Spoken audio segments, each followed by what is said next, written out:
ప్రభువైన యేసుక్రీస్తు నామములో మీకు అందరికి వందనాలు. సహనం గురించి మనం నేర్చుకుందాం. బైబిల్ ప్రకారము సహనం అనేది పరీక్షలను తట్టుకోవడం, దేవుని సమయం కోసం వేచి ఉండడం మరియు విశ్వాసంలో స్థిరంగా ఉండడం. లేఖనాల సూచనలతో ఇక్కడ 4 ముఖ్యాంశాలు ఉన్నాయి. మొదటగా సహనం అనేది ఆత్మ యొక్క ఫలం. గలతీలకు రాసిన పత్రిక 5వ అధ్యాయం 22 నుంచి 23 వచనాలు మనం గమనిస్తే, అయితే ఆత్మ యొక్క ఫలం ఏమిటంటే ప్రేమ, ఆనందం, శాంతి, ఓర్పు, దయ, మంచితనం, విశ్వాసం, సౌమ్యత మరియు స్వీయ నియంత్రణ.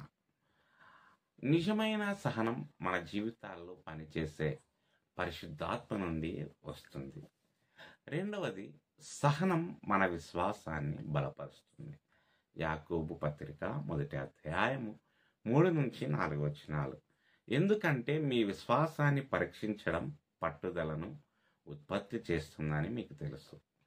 పట్టుదల తన పనిని పూర్తి చేయనివ్వండి, తద్వారా మీరు పరిపక్వత మరియు సంపూర్ణత కలిగి ఉంటారు, దేనికి లోటు లేకుండా ఉంటారు. పరీక్షలు సహనాన్ని అభివృద్ధి చేస్తాయి. ఇది ఆధ్యాత్మిక పరిపక్వతకు దారితీస్తుంది. మూడవది, దేవుని కొరకు వేచి ఉండడంలో సహనం కీలకం. కీర్తన 27వ కీర్తన 14వ వచనం. ప్రభువు కొరకు వేచి ఉండుము, ధైర్యము తెచ్చుకొని ప్రభువు కొరకు నిరీక్షించుము.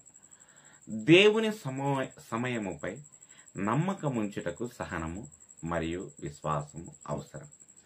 నాలుగవది, సహనం దేవుని వాగ్దానాలను తెస్తుంది. హెబ్రీయులకు రాసిన పత్రిక 6వ అధ్యాయం 15వ వచనం. కాబట్టి సహనంగా వేచి ఉన్న తర్వాత అబ్రహాము వాగ్దానం చేయబడినది పొందాడు. దేవుని ఆశీర్వాదాలు తరచుగా వేచి ఉండాలి, కానీ ఓపిక అతని వాగ్దానాలు నెరవేరేలా చేస్తుంది. దేవుడు ఈ మాటలను దీవించునుగాక. ఆమేన్.